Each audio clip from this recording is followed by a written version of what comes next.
गेल्या वेळेला तुलसीदासांच्या रामनामाच्या बद्दलचं जे काही मत म्हणणं आहे तिथे आपण होतो. नाम राम का कल्पतरू, नाम राम का कल्पतरू, करी कल्याण निवासा, करी कल्याण निवासा.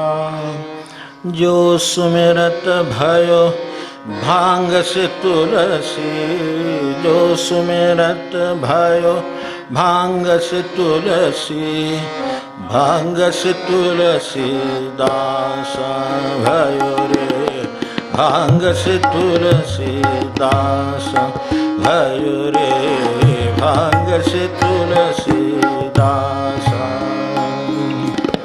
नाम राम का कल्पतरू, नाम राम का कल्पतरू, करि कल्याण निवासा, करि कल्याण निवासा. जो सुमिरत भयो भांग से तुलसी, जो सुमिरत भयो भांग से तुलसी, भाई तुलसी दासा भयो रे, भांग से तुलसी दासा भयो रे, भांग से तुलसी.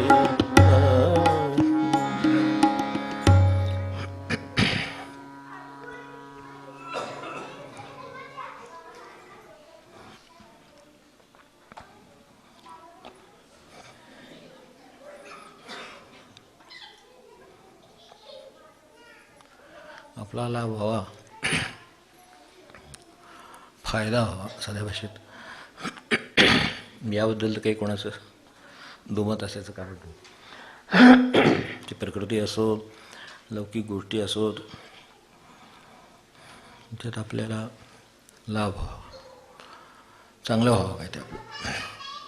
माझं एकदा कधी वाईट होतं आहे, कधी वाईट होतं आहे असं काय कोण काय म्हणत, माझं कसं चांगलं होईल माझं सगळं, आणि त्यात मी करीन हे आहेच, परत ते त्यातच आहे. तर ते माझं चांगलं व्हावं, ते काही कोणी मागितलं नाही. आता हे चांगलं करण्याचा मार्ग काय हा फक्त आपल्या विचाराचा प्रश्न राहतो प्रत्येकाचा, त्याबद्दल मतं असू शकतात. आता याहीपेक्षा जर जरा खाली आलं तर लाभ झाला नाही तरी चालेल. व्यावहारिक ह्याच्यात असतं बघा आपल्याकडे की व्यापारी काय विचार करतो, बाबा 10 रुपयाची वस्तू आहे, निदान 10ला गेली तरी खूप झालं, 10ची 12ला जावी हे चांगलंच आहे, 15ला जावी हे आणखीन चांगलं आहे, पण 10ची 10ला गेली तरी चालेल, पण 10च्या 8ला विकायला लागू नये. तेव्हा आपल्याला मिळालेलं जीवन हे आपल्याला भगवंताकडे न्यायला जमलं तर उत्तमच आहे, पण निदान मनुष्य नित्याने राहावं, किमान तेवढं तरी असावं. म्हणजे त्याच्या खाली गेलो, 10चं जर 8ला आणि 2ला विकायला गेलो तर निश्चित हानी, माणसाला हानी निश्चित आहे, आणि ती त्यांनी करून घेऊ नये असं तुलसीदासजींचं म्हणणं आहे. की आणि ती कशा नव्हती, आता परत ते पण आहे शोधणं आला की लाभ कशा नव्हतो ना हानी कशाने होते. सुहृद सहज हित शिख गुरु की जो. गुरूंचं सांगणं ते नेहमी सुहृद असतात आणि सहज असतात, ते स्वतः तसंच असतं, सांगणंही तसंच असतं. ते सरळ मार्ग सांगतात, आपल्याला असा असा मार्ग आवडतो, तिथं गडबड आहे. सुहृद सहज हित शिख गुरु की जो. गुरुची शिकवण ही सरळ मार्गाने जाण्याची आहे. सुहृद सहज हित शिख गुरु की जो. नधरे सिर. ती शिरोधार्य मानित नाही, नधरे सिर ना मानी, ऐकत नाही, मानत नाही म्हणजे ऐकत नाही. न धरे सिर ना मानी. मग आता काय होईल ते फक्त 2 ओळीच सांगतात, त्यांना काही फार मोठं सांगावं लागत नाही, आपल्यालाही फार वेळ नाही. सो पछताय. मग काय होतं, सो पछताय काय होईल. सुहृद सहज शिख गुरु की जो, न धरे सिर ना मानी, सो पछताये खूब हृदय में. बाहेर कदाचित कळणार नाही पण आत रडत असेल. साध्या भाषेत. तर सो पछताए खूब हृदय में बाद में निश्चित हानी. त्याच्याविषयी काय सांगणार ते तरी. सूरज सहज हित सिख गुरु की जो. सूरज सहज हित सिख गुरु की जो. न धरे सिर ना मानी. न धरे सिर ना मानी. सूरज सहज हित सिख गुरु की जो. सूरज सहज हित सिख गुरु की जो. न धरे सिर ना मानी. न धरे सिर ना मानी. सो पछताए खूब हृदय में. सो पछताए खूब हृदय में. बाद में निश्चित हानि. हानि बाद में निश्चित हानि. हानि बाद में निश्चित हानि. सूरज सहज हित सिख गुरु की जो. सूरज हित सिख गुरु की जो. न धरे सिर ना मानी. न धरे सिर ना मानी. सो पछताए खूब हृदय में. सो पछताए खूब हृदय में. बाद में निश्चित हानि. हानि बाद में निश्चित हानि. हानि बाद में निश्चित हानि.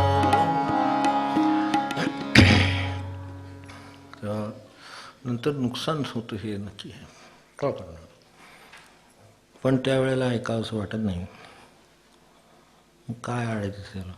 आपली बुद्धी आडते. आपले विचार आडतात. आपला पूर्वीचा अनुभव आडतो. आपला विकल्प आडतो. आपल्या शंका आडतात. आपण लावलेले अर्थ आडतात. असंख्य गोष्टी माणसाजवळ जमा झालेल्या आहेत.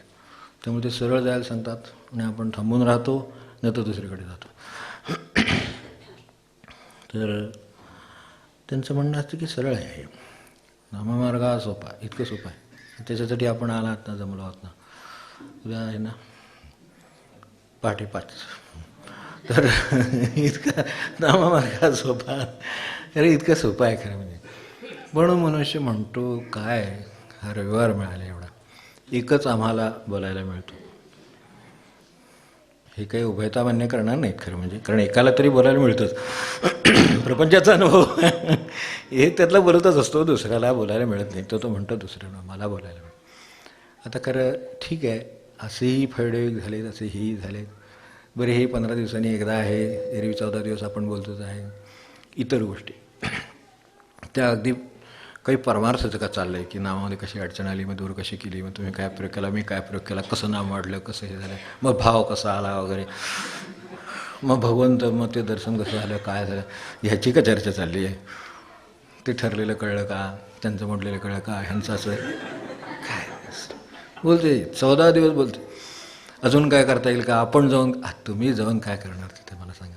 आपल्या इथे जाऊन आपल्याला इथलं करता येत नाही आहे. काही घरातलं स्वयंपाक पाण्यापासून सगळ्या काय आपल्या हिताच्या कल्पना असतील द्या. तर ते मी करायला मला जमत नाही आहे. तर मला असं वाटतं की नाही, आपण जाऊन आलं पाहिजे. ते असो, मामा असो, काकी असो, कोण काय असेल ते असो, त्याच्याकडे जाऊ आणि आपण ते सगळं सेट राईट करून. कसले सेट राईट करून आम्ही काय करणार. आपल्या हातात असतं तर आपलं स्वतःचं सेट राईट केलं तर जगामध्ये आल्याचं कल्याण झालं. निदान जे म्हटलं आहे ना की 10 रुपयाची वस्तू 12 रुपयाला गेली, हरकत नाही. भगवंत मिळवून गेला. त्याने देह दिला, त्या देहाने भगवंत मिळवून गेला, त्याचे 10चे 12 रुपये झाले. नुसता मनुष्यपण टिकवून राहिला. मनुष्यपणाचे सुद्धा खूप मोठे गुण आहेत. तर तेवढे जरी टिकवून राहिला तरी 10वर 10वर राहिला. आणि बादमे निश्चित हानी नाही ऐकलं तर 10ची वस्तू 2 रुपयाला कशीही घ्या. माणसाला भंगारात टाकायचं असलं म्हणजे कसं म्हणतो बघा. काय तुम्हाला द्यायचं आहे ते द्या. असं आपलं का द्यायचं आहे ते द्या म्हणून द्यायची वस्तू आहे अजिबात नाही. बरं, हे त्या वेळेला त्यांचं जे म्हणणं आहे ते न धरे सिर ना माने. ते ऐकत नाही. आणि न ऐकायला त्याचा अहंकार आणि ही सगळ्या गोष्टी कारणीभूत असतात. कारण ऐकलं तर हित करण्याची जबाबदारी त्यांच्यावर जाते ना. सुहृद सहज नाव ठेवतो आपण सुहृद, प्रत्यक्ष सुहृद आपण आपल्याशी तरी आहोत काय? सुहृद साक्षी निवासन शरणं सुहृद सगळं आहे ना. मग तो एक भगवंत सुहृद आहे. तसे एक संत म्हणून ते संतांचं निळोबानी सांगितलं, जे निळोबराय काय म्हणले ते, की हिताहित जगाचे त्यांना माहिती आहे बरोबर. काय अहित कशात आहे आणि हित कशात आहे हे माहिती आहे. मनुष्य येतो पण फिरून येतो परत. तोपर्यंत काळ जातो, तोपर्यंत वय, तोपर्यंत इतर अनुकूलता, ह्या असंख्य गोष्टी जातात आणि मग त्याला ह्या जागी अरे ते म्हणत होते ते बरोबर होतं. ते ह्या व्यवहारात पडू नको म्हणले, आपण पडलो. मग नुकसान झाल्यावर त्यांच्याकडे आलो, तेव्हा ऐकलं असतं तर बरं झालं. आता तेव्हा गेला. आता गुरु तर अजूनही सावरतात, ते केव्हाही सावरतात. भगवंत संत हे सगळे तेच मंडळी आहेत, ते केव्हाही सावरताला तयार आहेत तिथून मार्ग काढून देतात. जिथं चुकलं आहे तिथून गेलं ते गेलं, पण तिथून पुन्हा परत भगवंताकडे जायचं असेल तरी कळून ठीक आहे. 4 रुपये नुकसान झाले ना, मी तुम्हाला 2 रुपये नफा परत मिळवून देतो. नुकसान भरून काढून इथपर्यंत त्यांची तयारी आहे. सुहृद सहज, खरंच आहे. त्यांच्याकडे ते सहजतेनं येतं, आपल्याला ते येतं असं नाही. सहजतेनं माणसाकडे व्यवहार आहे का काय? सहज नाही, असहजच आहे व्यवहार. म्हणून तर आवरून बाहेर पडावं लागतं, म्हणून तर चेहरा आवरून सुद्धा बाहेर पडावं लागतं, डोळे आवरून राहावं लागतं, हात आवरून राहावं, हे सगळं का आवरून राहावं लागतं? तर त्याचं कारणच ते आहे की आम्ही तसे नाही आहोत. सहज जर असतो तर सहज असतो, त्या क्षणी जे सहज आहोत तसे आलो, तसे गेलो. तसं होत नाही. इथे असहज हा कलियुगाचा किंवा प्रपंचाचा धर्म आहे. असहजता हा प्रपंचाचा धर्म, त्यामुळे प्रपंचामध्ये असहज राहावं लागतं. आमची सून खूप चांगली आहे, आमचे असं सगळे खूप, अगदी आईने माझं केलं नाही, काय ऐकायचं. आणि विशेषतः कोणी बाहेरून भेटायला आलेलं असलं, म्हातारा मनुष्य घरात असला ना, तर म्हणतो म्हणजे त्यांच्याकडचं कोण आलं असलं तर खरंच आहे, म्हणजे हे आमचं भाग्य म्हणून आम्हाला हे सोन वाटायला मिळाले. तिला नसतं, त्यांना माहिती आहे चहा झाला आणि ती गेली की काय बोलणार आहे. सहज आहे का? सहज नाही. त्यांच्याकडे सगळं सहज आहे आणि सुहृद आहे. म्हणजे हृदयात सुद्धा आपल्याबद्दल चांगला भाव आहे. सुहृद कोण? हृदय तर सगळ्यांनाच आहे, पण सुहृद असतोच असं नाही.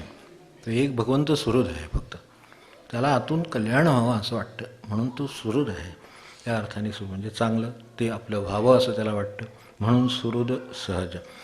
आता ते मनाप्रमाण असेल का नैवेद्य, तो प्रश्न नाही आहे. म्हणून अनेक वेळेला ते जा म्हटलं तर जाऊ नको म्हणतात. आपल्याला वाटतं हे आपल्या मनाविरुद्ध सांगतात. आपल्या मनाविरुद्ध नाही सांगत, तुमच्या कल्याणाचं ते सहज सुहृद आहेत.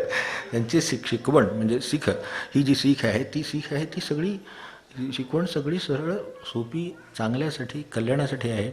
आता मी माझ्यात त्याचं काहीतरी मिसळलं तर नुकसान आहे. आपल्याला माहिती आहे, रमणांच्या वेळेला मागे एकदा बोललो होतो की परिक्रमेला रमणांच्या इथे परिक्रमेला मोठं स्थान आहे. परिक्रमेच्या बाबतीत एकदा रमणांना म्हणलं होतं की मला ते काय परिक्रमेचं वगैरे काय एवढं मानवत नाही, म्हणजे काय मला त्याच्यात काही इंटरेस्ट वाटत नाही. म्हणजे की रमणांना म्हणजे असं सांगणारे लोक होते. मी सांगितलं ना मागे, संतांना काही प्रारब्ध असतं का? तो होतो. म्हटलं काय? तर म्हटलं शिष्य गुरुनं काही प्रारब्ध काय असतं का? असतं. ते कुठले कोणते शिष्य जे त्यांचं प्रारब्ध ते फेडतात शांतपणे. फक्त त्यांना एकच सांगितलं की तुम्हाला त्या परिक्रमेचं काही वाटत नाही आहे, आकर्षण आहे, बरोबर आहे, पण तुम्ही एकदा जा, म्हणजे मग ती तुम्हाला नेईल पुढे. ते फार काय त्याच्यावर प्रतिक्रिया देत बसत नसत, चर्चा करत नसत. तुम्ही एकदा जा, मग ती तुम्हाला नेईल, पण तुम्ही जा. कारण ती स्वतः आयुष्यभर ज्यांनी एवढं वर्षानुवर्ष ती अरुणाचलाची प्रदक्षिणा याची प्रदक्षिणा केलेली आहे, तर त्यांना त्याचं काहीतरी असल्याशिवाय ते करते काय व्यायामाला काय त्यांना सगळं जागा नव्हे कुठं म्हणून तिथं जात होते. अजिबात नाही, काही कारण नाही. त्या प्रदक्षिणेला जायचं म्हणजे भगवंत, आपण ते भावे प्रदक्षिणा घातल्या प्रेमळा संताना पावल्या तिथे आहे, तसं त्यांना केंद्रस्थानी ठेवून खरं सांगायचं तर वेगळ्या प्रदक्षिणा करण्याची गरज असते. मनुष्याने जर गुरुचं म्हणणं शिकवण केंद्रस्थानी ठेवून जर वागला तर त्याच्या प्रदक्षिणा बरोबर झाल्या. त्याला लौकिकदृष्ट्या सुद्धा, कारण शारीरिकदृष्ट्या प्रदक्षिणा शक्य होईलच असं आहे का? रमणांच्या काळात एकेकाळी शेवटी संधिवात झाला आणि त्यांना ते प्रदक्षिणा जमेनाशा झाल्या. लोकांनी खूप आग्रह केला, त्यावेळेला ते थांबले, हे पण खरं आहे. पण ते जाणं आणि थांबणं ह्याच्या पलीकडे गेले होते, म्हणून त्यांना काही फरक पडत नव्हता. जो तिथं तो इथं असं त्याचं झालं, त्याला कुठं जावं लागत नाही. जो तिथं तो इथं असं ज्याला आहे, त्याला कुठंच जावं लागत नाही. आता तो जोपर्यंत इथं नाही आहे तोपर्यंत तिथं जावं लागतं. असंही असतं. आणि त्यांची प्रदक्षिणा म्हणजे काय हे पण त्यांनी सांगितलेलं आहे. ही जी परिक्रमा आहे ती परिक्रमा एवढ्यासाठीच आहे की तुम्ही एकांतात जावं. पण आपला कुठं विषय झाला मला आठवत नाही, तिकडे झालं असेल गुरुवारमध्ये. तर एकांतात जावं. तुम्ही असता, तो निसर्ग असतो, पायवाट असते, ती काही फार मोठ्या याचं काम नाही आहे, छोटी पायवाट आहे, त्यानं तुम्ही जा आणि शांत चित्ताने त्या सगळ्याची तादात्म्य होत जा. म्हणजे भगवंत किती ठिकाणी येते कळेल. शेवटी घेऊन याल त्यावेळेला हृदय भगवंताने भरलेलं असेल. मी किती घागरी होतणार मला सांगा. तिथे अखंड प्रवाह वाहतो आहे सगळीकडे, झाडातून, पेडातून, पक्षातून, पक्षातून, सगळ्यातून तिथे प्रवाह नुसते एवढे स्रोत आहेत, तर ते कोसळत आहेत. तुम्ही नुसते जवळून गेला तरी भिजून जातो. आपण जसं धबधब्याच्या जवळ एखादा मनुष्य गेला किंवा प्रवाहाच्या जवळ गेला तर नुसता जवळून गेला, शिंतोडे उडवतात, नुसता जवळून गेला तर, खालून गेला तर भिजून जातो. भगवत भक्तीत भिजायला सुद्धा कशाच्या तरी खालून जावंच लागतं. त्यालाच चौकट म्हणतात. देवाचे जे असते ना आपल्या गाभारा मंदिराचा, तिथे जाताना आज जे जातो ते त्याच्या खालूनच जावं लागतं. खालून गेलं की भगवंत समोर बसलेला आहे, तुम्हाला काय बसायचं त्यावेळेला बस. तसं हे आहे की तिथे परिक्रमेत हे सगळं तुम्हाला मिळते. ते देत आहेत, झाडं पेढं देत आहेत. मी ज्या वेळेला एकटा आणि त्या परिक्रमेमध्ये असतो त्यावेळेला फक्त ते आणि मी म्हटल्यानंतर आणखीन ते आणि मी असं करता करता हळूहळू मी तेच आणि ते मीच असं होऊन जातं. मग आता कुठले आणि शोधणार आणखीन कशाला भगवंत पाहिजे.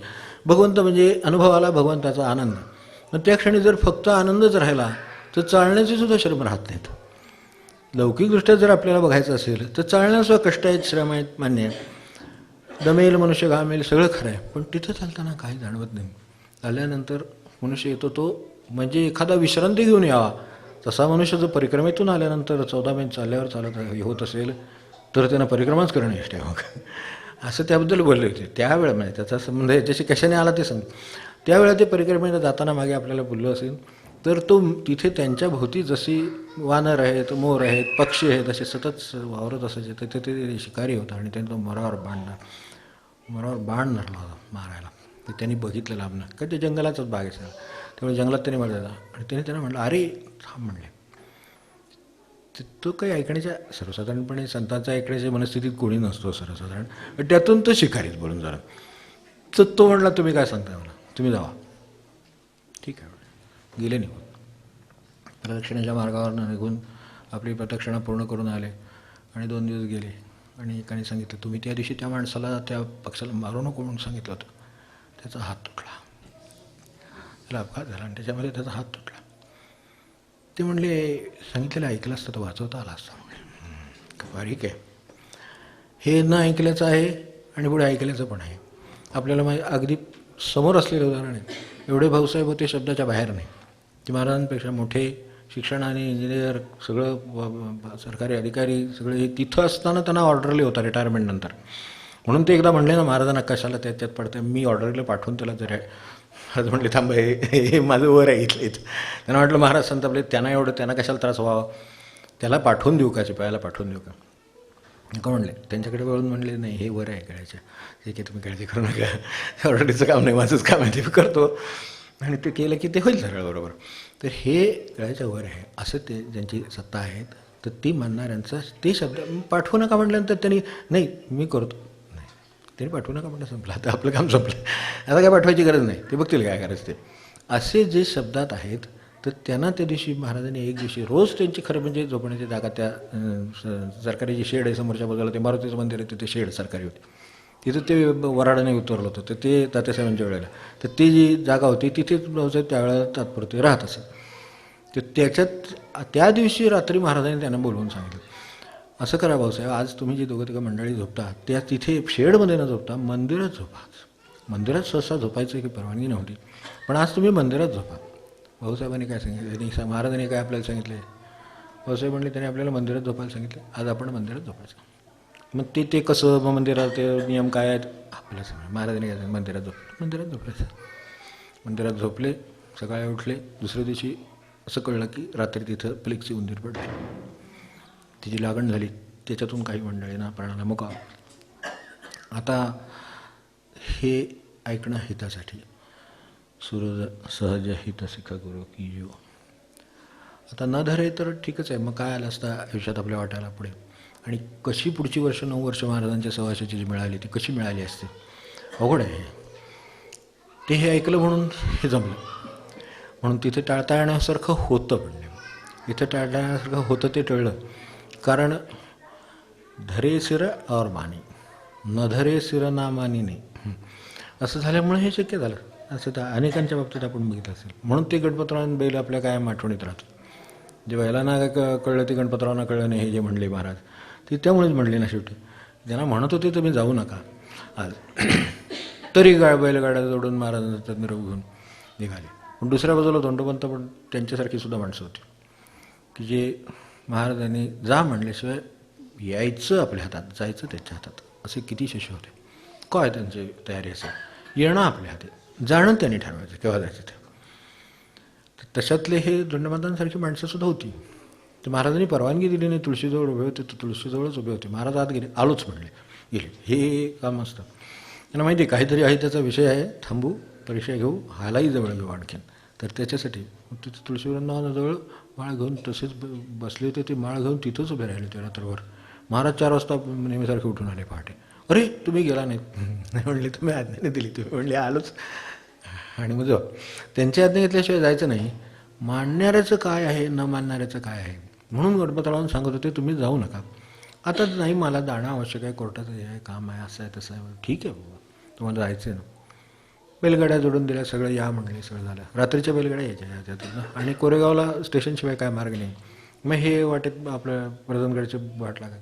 वर्धनाच्या घाटात बुजली, जनावरं बुजली, बैल बुजले. आणि ते बैल जे बुजले त्यांनी त्या गाड्या, आणि ही मंडळी काय खात्रीची सगळी वाहनं पूर्वीची ही अशी होती की बैलांनी चालवावं. आणि बैलांना ते कळतं, आणि अजूनही कळतं बरं का, म्हणजे कळत होतं. तर ते तिथं बुजले आणि उलटे सुटले. का बुजले काय त्यावेळेला काय कळलं नाही. ते मागे बुजले आणि हे म्हणले आता पहाट झाली, आता आपण कोरेगावपर्यंत आलो असू, स्टेशनपर्यंत आलो असू. म्हणून बघितलं तर आपण गोंधळलेत मंदिराजवळ. बैलांना कळतं.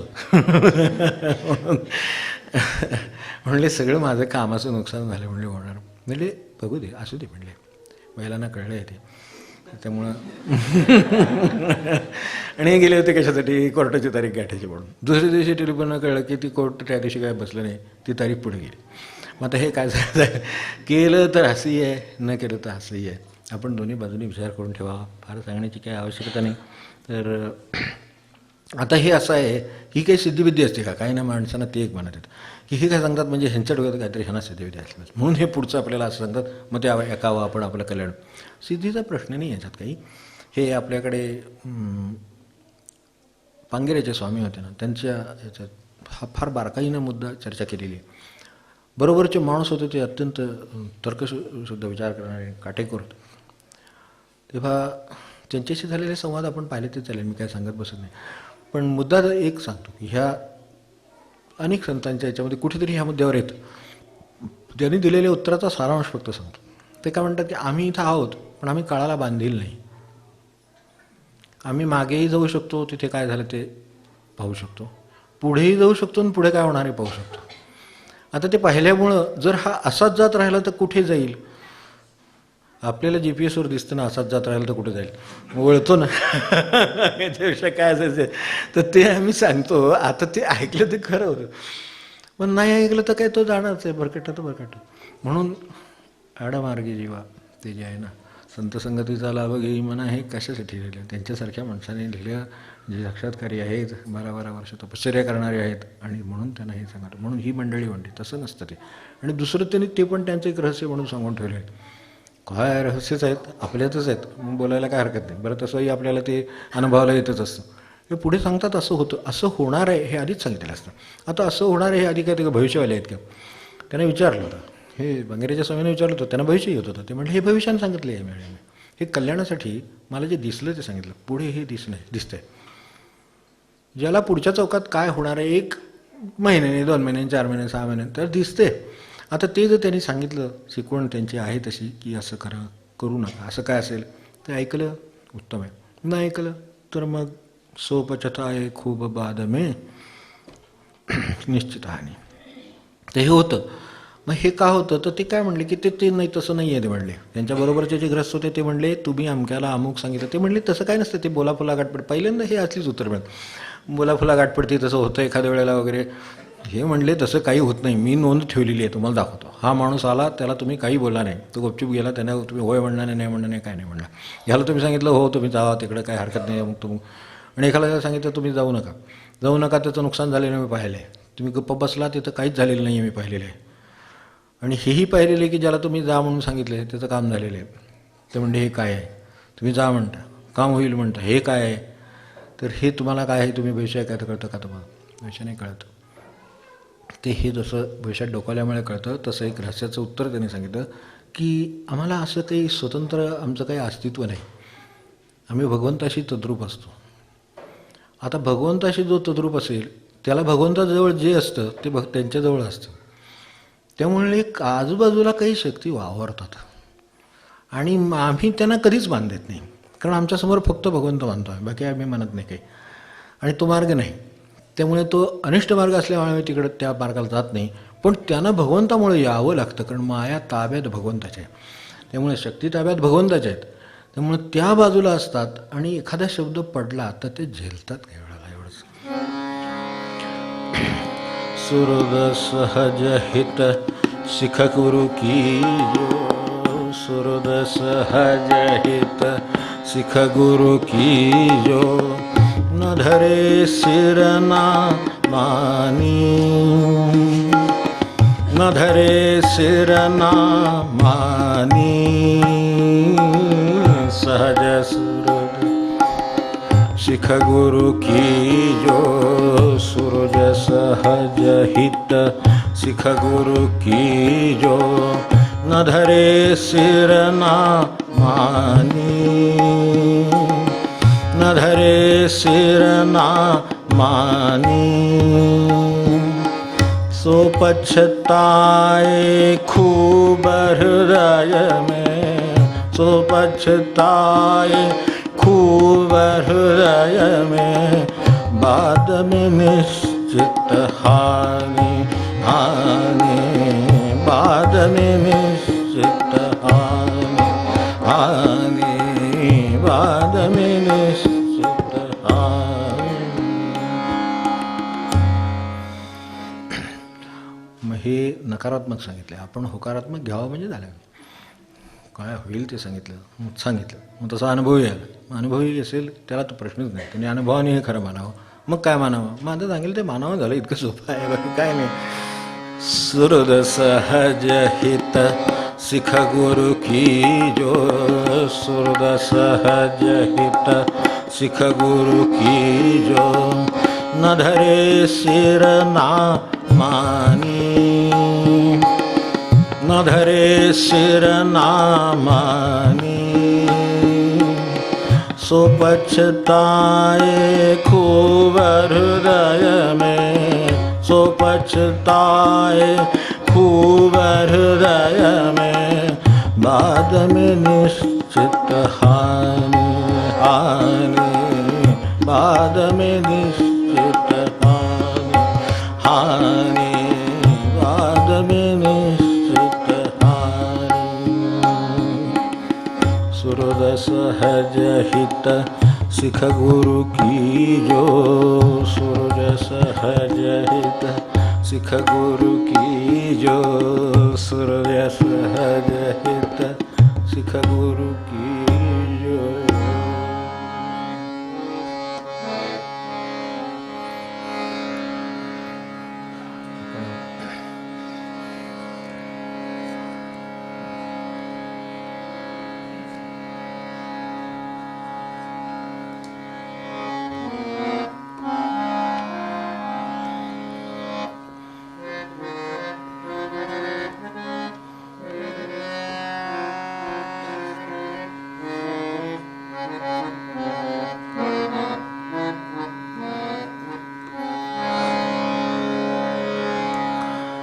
पान 200 नाही, पद 383, पुरवणी 1, पान 6, पद 383.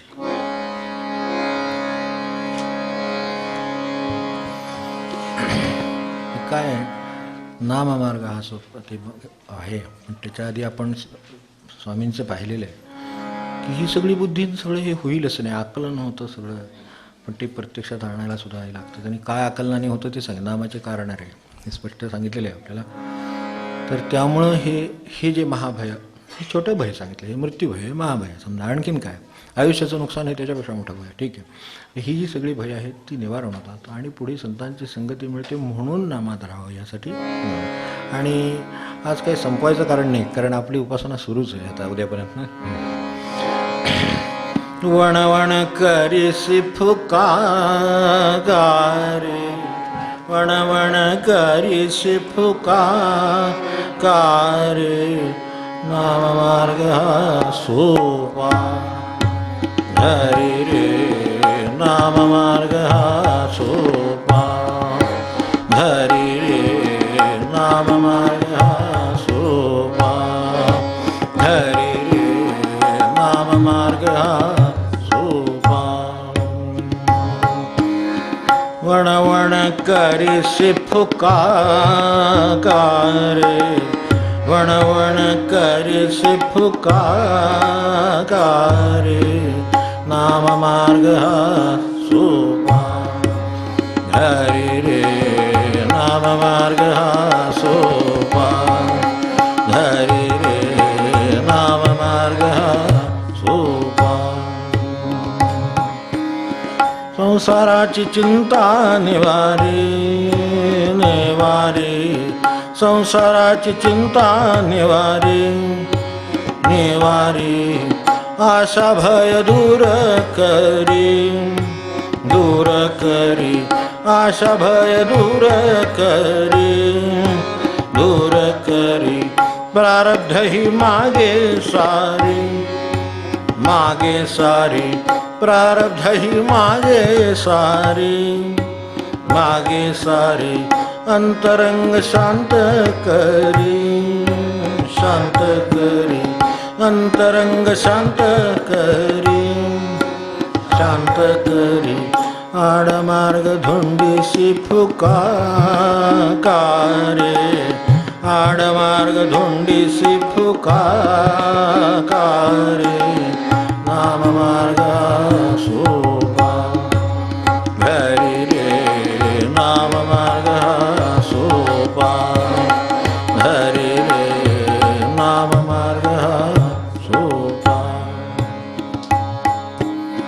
दिशा भूल भ्रम टळे भ्रम टळे, दिशा भूल भ्रम टळे भ्रम टळे, सत्य मिथ्या अवघे कळे अवघे कळे, सत्य मिथ्या अवघे कळे अवघे कळे, रिद्धी सिद्धी धोका टळे धोका टळे, रिद्धी सिद्धी धोका टळे धोका टळे, संत संग सहज मिळे सहज मिळे, संत संग सहज मिळे सहज मिळे, जगामागे जातोसी फुका कारे, जगामागे जातोसी फुका कारे, नाम मार्ग हा सोपा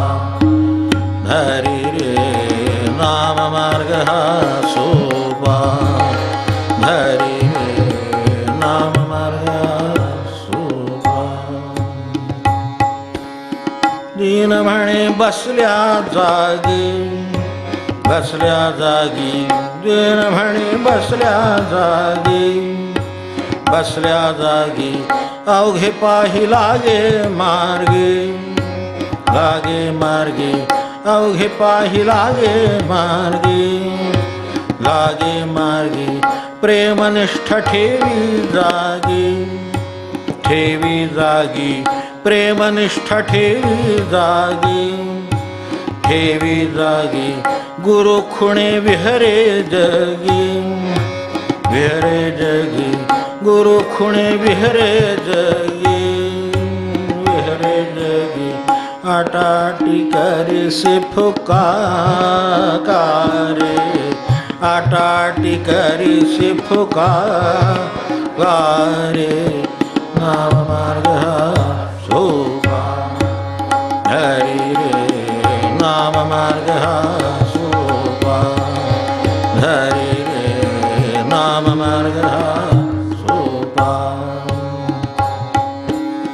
वण वण करिसि फुकारे, वण वण करिसि फुकारे, नाम मार्ग सोपा धरि रे, नाम मार्ग सोपा धरि रे, नाम मार्ग सोपा धरि रे, नाम मार्ग सोपा। जानकी वन स्मरण जय जय राम।